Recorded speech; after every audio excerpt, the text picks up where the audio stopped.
comenzando esta mañana a hablar un poquito de esto que tiene que ver con la oración, quiero que leamos juntos un pasaje que está en el libro de los Hechos, en el capítulo 9, y es la conversión de Saulo, el encuentro de Saulo con Jesús. Saulo, a partir de ese momento, después pasa a ser Pablo y el apóstol Pablo.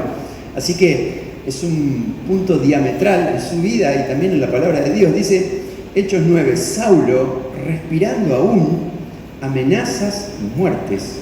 ¿Alguien puede ser tan odioso para inhalar y exhalar odio? Amenazas.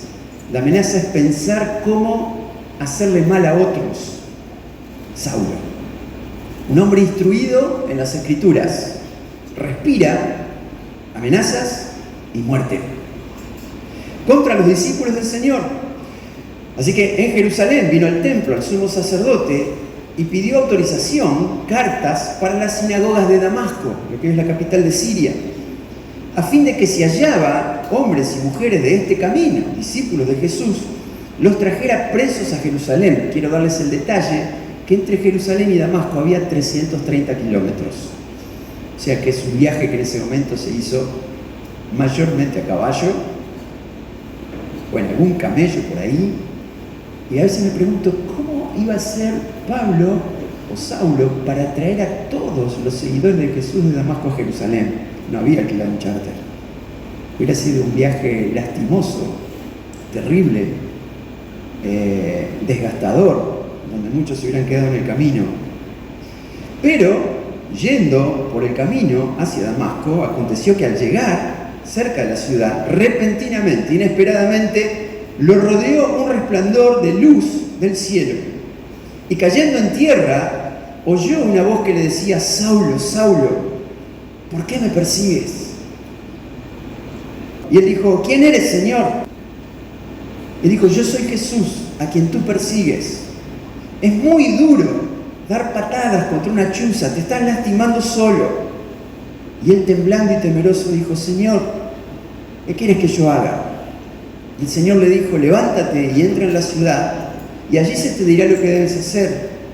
Los hombres que iban con Saulo se pararon atónitos, no entendían nada, porque a la verdad oían la voz, pero no veían a nadie. Así que la Escritura sigue diciendo después que Saulo se levantó, no podía ver, y lo guiaron como un ciego hasta la ciudad de Damasco, y allí estuvo 3 días sin ver, sin comer y sin beber. Un encuentro poderoso con Jesús. Señor, hoy te pedimos que de la manera en que sabes hacerlo por tu Espíritu, la luz resplandezca en nosotros, en medio de nuestra oscuridad. Que tu voz potente pero dulce a través de tu Espíritu también nos abra el corazón y nos permitas entender más, un poco más, quién eres y qué querés que hagamos. Deséelo, Señor. Háblanos en el nombre de Jesús.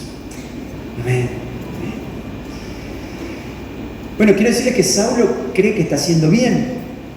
Él cree que por voluntad de Dios tiene que perseguir a los seguidores de Jesús, porque los religiosos perseguían y mataron a Jesús. Saben ustedes que hoy nuestros hermanos cristianos más perseguidos en el mundo son aquellos que son perseguidos por movimientos muy fuertes, islámicos sobre todo, y muchas veces políticos, que atentan contra la vida de muchos hermanos nuestros, simplemente, sobre todo los musulmanes, porque creen que de esa manera están sirviendo a Dios, matando a los infieles. Esto es lo que sentía Pablo, un celo por Dios, un odio por los cristianos. Así que más allá de eso, algunas veces les he expresado mi pensamiento de creer que cuando la palabra de Dios solamente está anidada en nuestra mente y no baja a nuestro corazón, puede producir en nosotros el mismo efecto que en Saulo. Ser personas que saben, ser personas que conocen, pero que desde el corazón viven tremendamente diferente. O sea que podemos afirmar que alguien puede ser un excelente teólogo y un tremendo terrorista a la vez. Saulo. O sea, no Bolillo, Saulo. Así que hay gente que puede no solamente aprender la palabra, puede conocerla, aún puede enseñarla, pero nunca ha tenido un toque del Espíritu Santo en el corazón. Así que no se trata solamente de conocer acerca de Dios, sino que se trata de conocer a Dios. La palabra nos permite conocer al Señor para que finalmente podamos tener una experiencia con Él y podamos conocerlo en lo que la Biblia llama, y nosotros también llamamos la comunión, tener un encuentro, cosas en común con Dios, un diálogo de ida y vuelta, una relación profunda. Por eso, cuando la palabra del Señor baja a nuestro corazón, produce una transformación tan grande, nos enamora, nos apasiona, nos hace desaprender y aprender de nuevo, realmente nos transforma y nos renueva por dentro, a tal punto que algunas personas dicen, ni yo me conozco, yo no era así, yo era una persona totalmente diferente. Y no siempre se sabe explicar bien esto, pero en Juan capítulo 3, Nicodemo, que es un religioso que optó por venir a tener una entrevista con Jesús de noche para que nadie lo viera, Jesús le dijo, el viento sopla de donde quiere, y de la misma manera que oyes el viento, pero no sabes de dónde viene ni a dónde va, tampoco podés explicar cómo las personas nacen del Espíritu. Va a tener un toque del Señor, nacemos de nuevo, es un nacimiento del Espíritu. A veces se puede explicar, a veces ni nosotros lo podemos entender, pero nadie lo puede negar. Pablo está tirado en el piso, entendiendo que Jesús mismo le está hablando. ¿Cómo habrá sido la voz de Jesús? Potente, muy fuerte, todos la oyeron, dulce a la vez. Que el Señor pronuncie tu nombre, Walter, Laura, Gustavo, Martín. ¿Por qué me perseguís? Y algo me gusta acá, y es que el Señor se pone delante de todos sus hijos. Dice, si me perseguís a ellos, me perseguís a mí. Ahora, te quiero decir algo, lo peor que te puede pasar es lastimarte vos mismo. Saulo, te estás lastimando vos mismo. A veces hay situaciones en la vida donde nos creemos personas decididas, nos creemos personas de voluntad firme, de carácter fuerte, personas que planifican y cumplen, que no van a faltar a su palabra, y a veces vamos por caminos y con decisiones totalmente equivocadas, estoicos ahí, aunque todo nos salga mal, y nos estamos lastimando a nosotros mismos. Siempre hay un llamado a atención, una voz dulce del Señor, no te sigas lastimando solo. Ahora,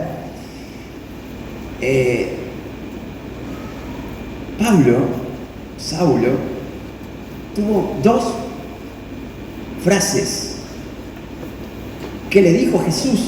Fue su oración. Cuando hablamos con el Señor, es una oración. Y le dijo dos frases que cambiaron diametralmente su vida para siempre.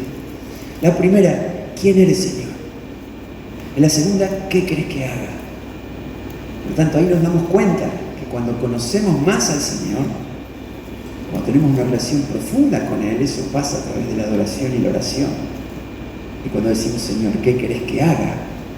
La consecuencia de haber estado con Él y conocerlo y entender qué es lo que quiere que hagamos. Eso es la oración. Así que, por algún momento quiero que en unos minutos podamos pensar en estas dos cosas. ¿Quién eres, Señor? ¿Quién eres? ¿Quién sos, Señor? Tengo que conocerte. El primer mandamiento, el más importante, siempre lo mencionamos, es amar al Señor con todo nuestro corazón. Lo más importante, el objetivo más principal y último que tenemos en la vida es amar al Señor con todo lo que somos. Ni siquiera lo que hacemos para el Señor, mi amor por el Señor, mi relación con Él, con todo mi corazón, mi alma, mi espíritu, mis fuerzas, mis sentimientos. Eso nos hace concentrarnos en quién es Él. Y lo primero que podemos entender que nos ayuda para relacionarnos con Él y conocerlo más es la adoración y es la oración. Los discípulos de Jesús le dijeron esto un día: Señor, algunos de nosotros conocimos a Juan, fuimos discípulos de Juan el Bautista. Juan les enseñaba a orar a sus discípulos. Señor, queremos que nos enseñes a orar. Y el Señor les enseñó a orar y les dio la oración modelo. Y a veces nos damos cuenta que nuestra oración se renueva cuando nuestro espíritu se renueva. La Biblia dice: canten una canción nueva. Todos los días vayan renovándose por dentro. Ustedes van a notar que van a envejecer por fuera, pero el Señor sigue renovando y nos rejuvenece cada día más por dentro. Por eso nuestra relación con el Señor es algo que día a día se profundiza, pero también se refresca y se renueva. Ahora yo te pregunto, Quizás hace años que orás de vez en cuando y más o menos igual. Hay personas que han adoptado una fórmula de orar y más que orar rezan, porque rezar es repetir siempre lo mismo. Tiene valor, pero la pregunta ¿es que el Señor tiene que escuchar siempre lo mismo? ¿Es que no hay nada fresco dentro de mi corazón para que mi oración sea diferente? ¿Sea más profunda? ¿Saben que hay una realidad en la Biblia que es maravillosa? Y es cuando yo trato de orar, tratando de decir lo que me parece que puedo decir, es una oración. Ahora, dice la Biblia que el Espíritu Santo gime, impulsa e inspira hacia nosotros lo que debemos decir. La oración que se renueva es la oración que empieza a decir Señor, y el Espíritu empieza a guiarte para orar. Fíjense si el Señor dijo, nunca teman lo que van a decir delante de las autoridades que los arresten por causa de mí. Fíjate que si el Señor nos va a dar palabras delante de personas que quieran presionarnos y quieran acusarnos, ¿cuánto más nos dará palabras para hablar con Él? Así que si estás orando casi siempre igual, sería importante que puedas entender qué es lo que realmente significa orar. Así que quiero compartir algunas frases con ustedes que me cuestan mucho a mí poder asumirlas, pero primero quisiera decirte que en esto de saber quién es el Señor, la oración que está centrada en mí, en mis cosas, en mí mismo, pide siempre, pide, y es la que pretende que toda la realidad del cielo se acomode a mi realidad. Hay gente que cree que orar es pedir. Y con esto a veces bajamos al Señor del trono y parece que lo ponemos como frente a un mostrador. Sabemos que no es así, pero a ver, significa hasta el mostrador y pedir. Imagínense una cola, una farmacia, como estábamos viendo recién, un almacén.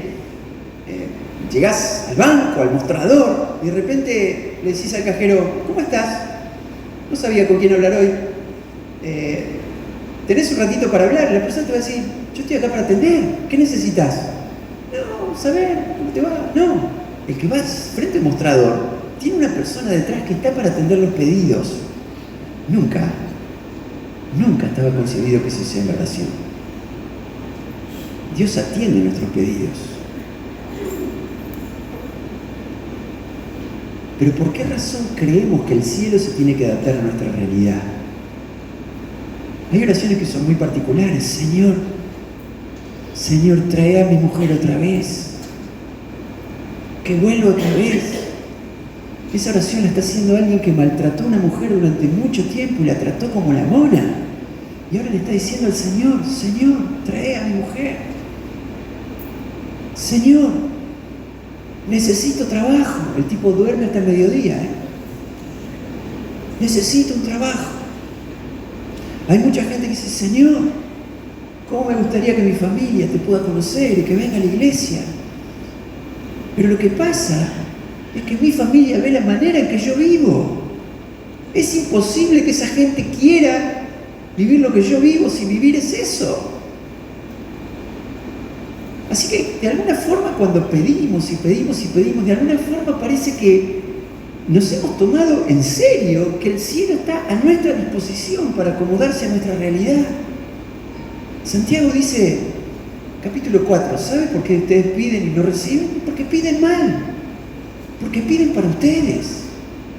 Y hay gente que a veces tiene altos valores espirituales y entonces ora y parece que todo el cielo está entendiendo que mis impulsos espirituales son tan buenos, pero es más de lo mismo.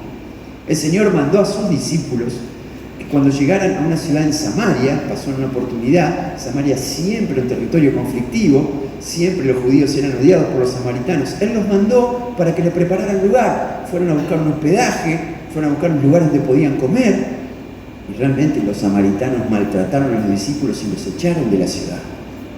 Cuando los discípulos vuelven a Jesús, calientes, enojados, pero envalentonados espiritualmente, le dicen al Señor, Señor, ¿querés que hagamos descender fuego del cielo y que los consuma a todos? El Señor dice, ¿qué? ¿Eso es poder? Así que cuidado, cuando queremos que el cielo juegue a nuestro favor por nuestras intenciones personales. Ahora sí, yo entiendo, amigos, hay urgencias. No, tengo que decirles la verdad. En la gracia y en el amor de Dios, es maravillosamente inexplicable que a veces el cielo se adapte a mi realidad. Pero es porque el Señor lo decide. Y yo sé que a veces hay urgencias que nos vuelven locos, que nos cambian todas las realidades. ¿Qué hacer cuando una economía está tremendamente quebrada? Cuando no alcanza la plata para dar de comer a los chicos, para pagar las cuentas. ¿Qué pasa cuando una pareja, una familia, un matrimonio se vuelve insostenible, insoportable? ¿Qué pasa cuando un hijo se vuelve indomable? Saben que desde hace un tiempo que estamos trabajando con adictos y amarlos a ellos y ver cómo el Espíritu impacta en sus corazones y los cambia. Estamos escuchando historias de muchas familias, madres y padres. Sus hijos cuando se drogan se van, no saben cuándo van a volver, si es que van a volver, no saben dónde están, no saben qué están haciendo o qué están haciendo con ellos. Muy fuerte, eso es desesperante. Hay momentos en que hay perturbaciones espirituales que así como decimos que las cosas espirituales no se pueden ver, ni razonar, ni medir, pero no sabemos qué es lo que está pasando porque todos los ambientes se vuelven complicados, todo es una discusión, todo es pelea, se empiezan a romper las cosas, se rompe el auto, después se rompe el lavarropa, después se cuelga la cocina, y vos decís, ¿qué es lo que está pasando acá? Problemas en el trabajo, todo junto. ¿Cómo poder salir de esas cosas? A veces hay un vacío interior que no lo podemos llenar, una tristeza, una ansiedad galopante, que entendemos que pareciera que todo se volvió una maldición contra nosotros y es ahí donde necesitamos un auxilio urgente. La Biblia dice en los Salmos que Dios es quien nos protege. Él es una fortaleza donde podemos sentirnos cobijados y Él es nuestro pronto auxilio. ¿Amén? Pero quiero abrir un paréntesis, déjenme por 2 minutos y decirles que a veces la desesperación nos lleva a tomar las decisiones más irresponsables en la vida. Porque cuando estamos desesperados somos capaces de cualquier cosa. Y acá venimos a exaltar el nombre del Señor, pero no podemos ignorar las maquinaciones de Satanás, que es un engañador que siempre disfraza la mentira de verdad, que siempre disfraza sus favores como milagros y que está dispuesto, según la misma palabra, a vestirse como ángel de luz. Te va a provocar admiración, te va a provocar atracción, te va a provocar seducción. Cuando la gente está desesperada, amplía de manera increíble su espectro de fe y en la desesperación somos capaces de creer en cualquier cosa.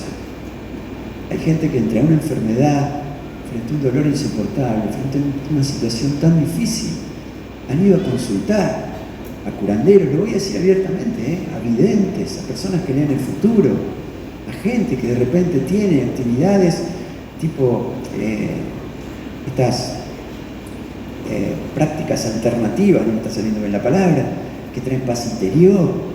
Definitivamente saber por qué me pasan estas cosas y consultar las constelaciones familiares y todas esas cosas. No vamos a acusar a nadie, pero la Biblia dice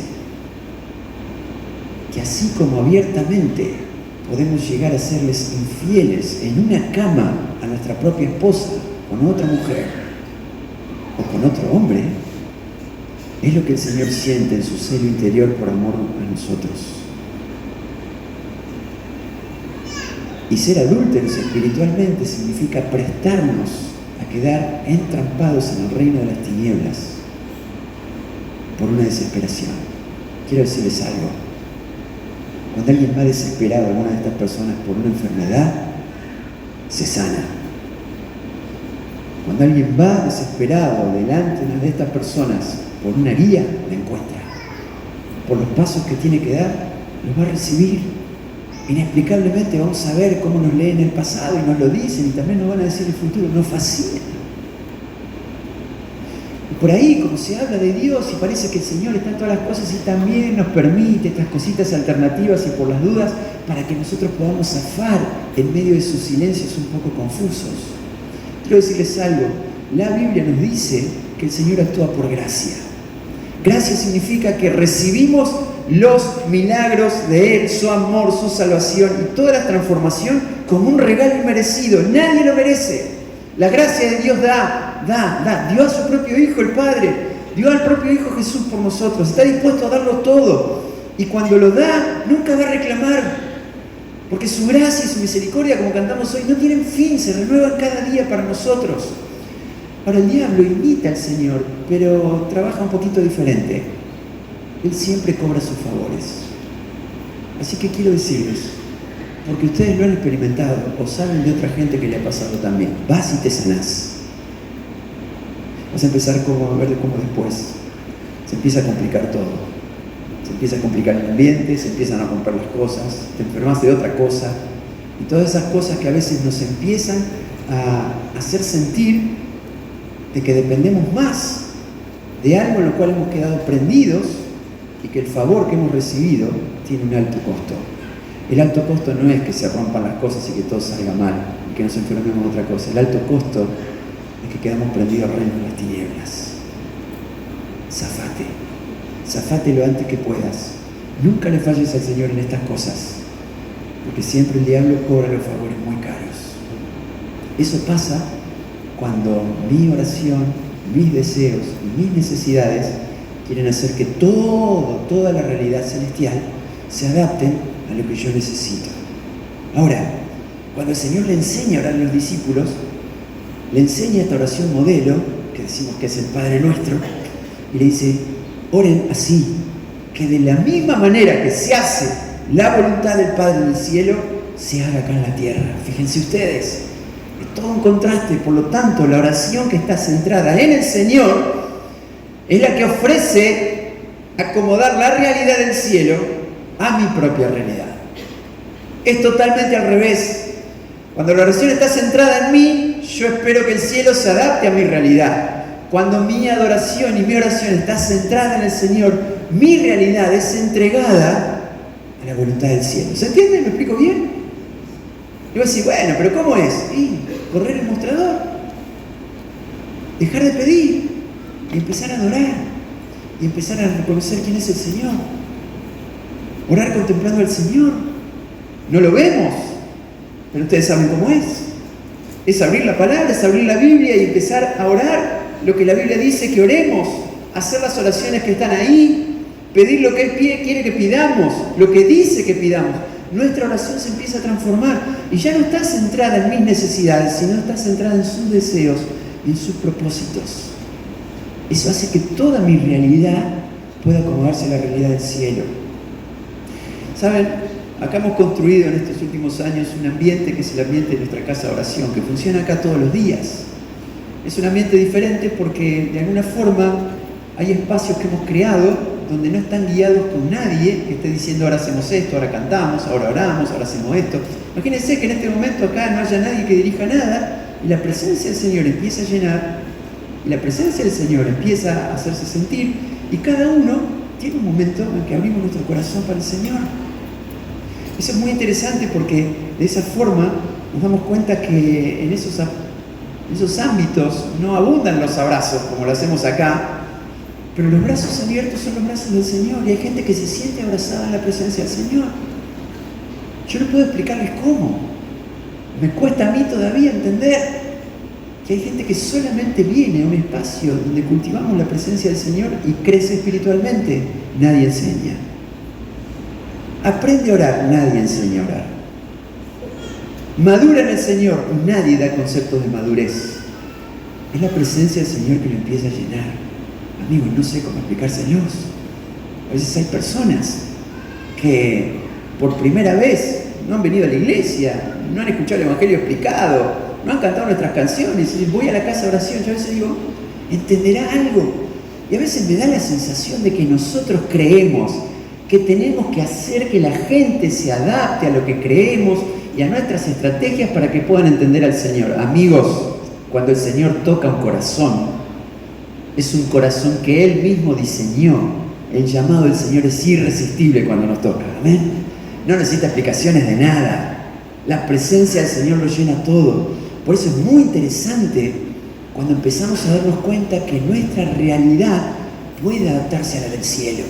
Y mis oraciones tienen que ver mucho más con los propósitos del Padre que con los míos. ¿Y qué es lo que pasa? Y el viento sopla, amigos. Y es un sentir que no se puede explicar. A veces el diablo quiere hacernos razonables y quiere hacer que todo sea explicable, pero las cosas espirituales no son explicables. Las cosas espirituales son experimentales.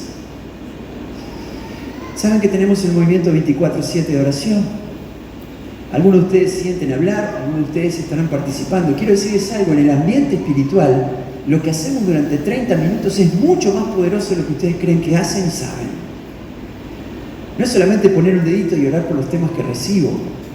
Estás uniendo espiritualmente a un grupo de personas que continuamente estamos orando para que el cielo descienda sobre nosotros y que podamos concentrar nuestra oración en lo que el Padre quiere. Por eso, nunca menosprecies el hecho de poder orar y poder entender, Señor, ¿quién eres? Una oración hace que el Señor responda a mi pedido, pero otra es la que ofrece ser la respuesta a los propósitos del Señor. Y es una cosa totalmente diferente.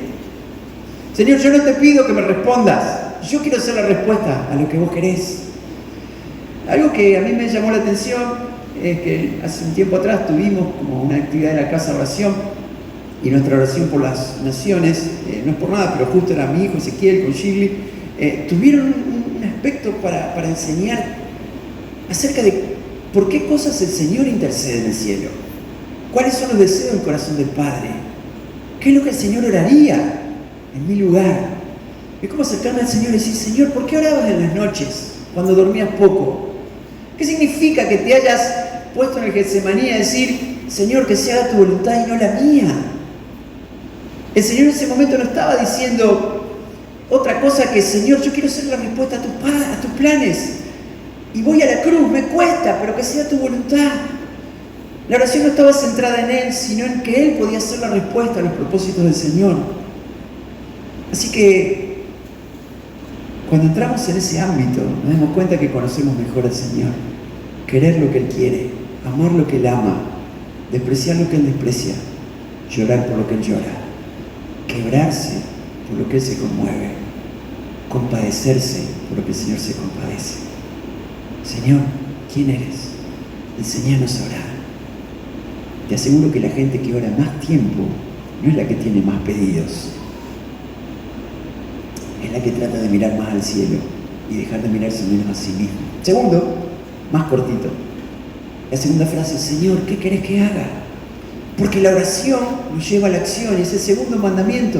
Amar a los demás como a nosotros mismos. Tener esa sensación de que después que conozco al Señor, no puedo quedarme inerte, sino que algo tengo que hacer por los demás. Es una locura, ¿eh? Saulo vino a Damasco para perseguir a los seguidores de Jesús. Después de 3 días, con este encuentro con Dios, recibió la vista y salió a las calles de Damasco a predicar de Jesús. La gente veía a Saulo y no lo podían creer. Los amigos que lo acompañaron no lo podían creer. El cambio fue tan fuerte que Saulo vino a atacar algo, tuvo una transformación en el camino y ahora él es el principal exponente de lo que atacaba. La historia en Damasco termina así. Pablo se escapa de noche protegido por los cristianos y perseguido por estas personas que habían viajado con él, que estaban fanatizados por él mismo. Una locura total. Eso es una transformación. Por eso cuando tenemos un encuentro con el Señor y cuando descubrimos quién es Él, ahí es que nos permite entender que podemos accionar. La oración no es que el cielo se mueva a mi ritmo, sino que yo me mueva al ritmo del cielo.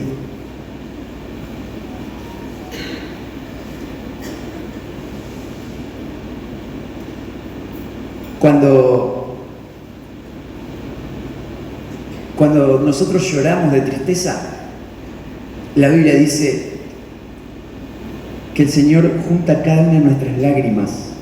Salmo 56, y sabe el motivo por el que las derramamos. Pero hay otras lágrimas que derramamos y nadie las ve. Son las del Salmo 126. Las de aquellos que siguen haciendo lo que hay que hacer, aunque nadie les diga te felicito, aunque nadie les diga seguí así. Son los que siguen sembrando, aunque nadie se da cuenta ni siquiera que están sembrando. Son aquellos que reciben el apoyo del cielo sin que nadie esté apoyando alrededor. Son aquellos que no han decidido moverse a su propio ritmo, sino que han decidido seguir adelante por un llamado y una convicción del Señor.